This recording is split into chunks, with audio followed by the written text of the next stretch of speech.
იერუსალიმელი კაცი სახელად სოზონი დადიოდა ხოლმე ქალაქში და მოწყალებას აძლევდა გლახაკებს.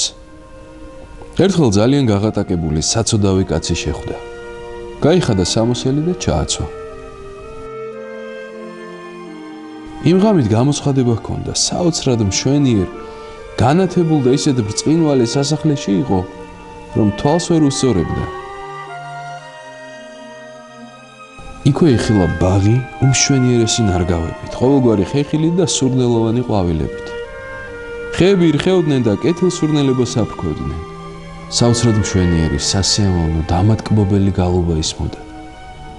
იგი არ წყდებოდა და ქვეყნიდან ზეცამდე ეფინებოდა. უეცრად ვიღაც ძალიან დიდებული მივიდა სოზონთან და უთხრა გამომყევირო. ოქროს კოშკს მიადგნენ. მან სოზონს აჩვენა გაღებული კარიბჭე და მის შიგნით დიდი ძვირფასი მარგალიტებით შემკული დარბაზები. სოზონმა რომ მიიხედა, დარბაზიდან ოქროსფრთიანი მზესავით მანათობელი კაცები გამოვიდნენ. ოქროს კიდობანი გამოიტანეს და სოზონს დაუდგეს წინ. ისინი ვიღაცის, კიდევ უფრო დიდებულის მოსვლას ელოდნენ. მართლაც გამობრწყინდა ყოლა დიდებული და ყოლა მშვენიერი კაცი მრავალ ანგელოზთან ერთად.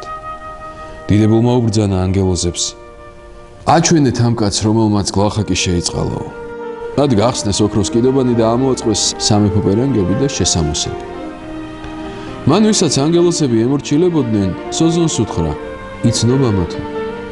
მან უპასუხა: უფალო, მათი აჩრდილის დანახვის ღირსიც არა ვარ. დიდებულმა მიუგო: აი ხედავ ერთი უბრალო სამოსელისთვის, რომელიც შემოსე, როცა შიშველი მნახე, რამდენი ბრწყინვალე რამ გაიმზად.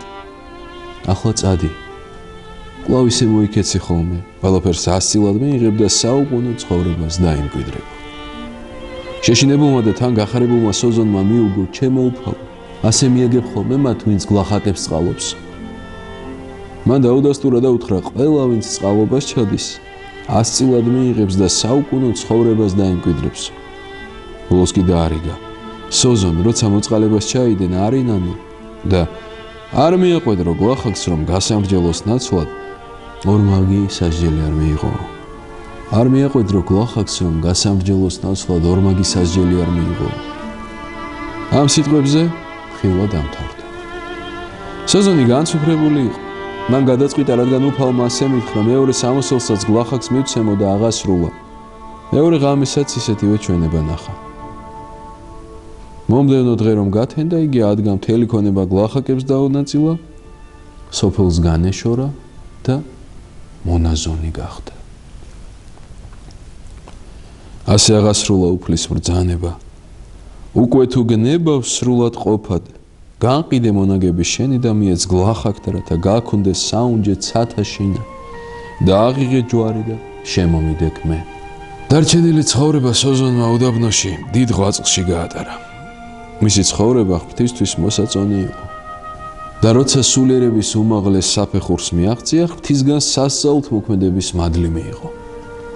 ამ სასწაულებრივი ნიჭით მოსილმა პატიოსნად მიაბარა სული უფალს.